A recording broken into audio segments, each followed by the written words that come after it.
I guess I'm curious now if we can jump to the like corporate world. Did you get approached by Coca-Cola? How did you transition from this agency world and decide to say, hey, I want to start a career in a more structured environment like a Coca-Cola? And I'd also love to hear, like, at the time of when you joined Coca-Cola, like, what were their biggest challenges? Definitely. So prior to Coke, so Attic had been acquired by Dentsu. So we were part of then around 97. I think we caught, no, 97, 2007. 2007, we joined the Dentsu network, which is pretty good timing because it got a little sticky in 2008 and 9, as we all will remember. But for me, you know, we spent 4 years at Dentsu, and then effectively the mission of Attic had been completed. We could tick every box, and we felt great about that. Coca-Cola were a client then, so we were working for Coca-Cola doing some brand identity.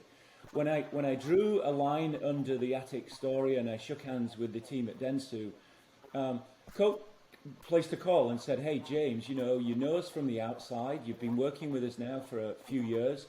How do you fancy leading global design?" And this was my soon-to-be boss, Wendy Clark. She headed up the global Coca-Cola portfolio and sparkling beverages. So for me, you know, thinking about that, I've come through a very small, growing entrepreneurial journey, joining a huge monster like agency as Dentsu, and it just felt like the next natural kind of stage, and a stage that I was, like anybody, very nervous. What could I bring? Coca-Cola in its previous 125 years has done everything in marketing and design. It's on every other street corner, every mom and pop. So there's nothing this company has not done. So definitely, you know, standing on the shoulder of giants. But what I realized very quickly was it was also an organization that had a tendency to do the same thing. Every FIFA World Cup, there'd be the same program. Yeah. Every holiday, Santa Claus, every, kind of Olympics, the same program. So for me, what I tried to bring, those are what I'd say the whats. I tried to bring the hows. How are we going to do this? How do we work? So a spirit of entrepreneurship, an outsider, even though it's David and Goliath, can bring a way of thinking that to a huge corporate entity, and not used to thinking in that way of, buzzwords of today, agile, curious, design thinking, like the things that we do as designers, and we do that intuitively, we're not being taught in this large organization. So yeah. I kind of felt there was an opportunity there to bring something that maybe in its 125 years, was not that common. I'd like to think that Coca-Cola was design thinking, in 1886. That's what I think. But as a practice. So you can always look at yourself and think, yes, I could have imposter syndrome here, or I could try and bring something that maybe can move the needle and move the stock price, but move the organization forward and the culture forward as well. What would you say you found when you first got there, like things that you thought were missing, or things that maybe Coca-Cola had lost its way in a sort of more creative aspect? Is there anything that you could... So from Attic, I must have pitched to 1,000 prospect companies. I mean, maybe 100 a year. Maybe so you get used to pitching to clients. You get used to your kind of sales approach, and call it what you want, but you're always on the hunt for something.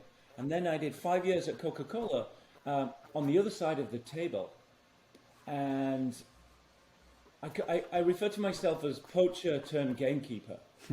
And I must have seen 1,000 agencies come in and pitch to Coke, because who wouldn't want a little piece of Coca-Cola's business? Yeah. So for me, that was a very educational, and I realized that the agencies coming in, the same agencies, the same agency model, the same way of working as I was doing in 1986 when I started Attic, because that model is tried and tested, probably from the 50s or, kind of.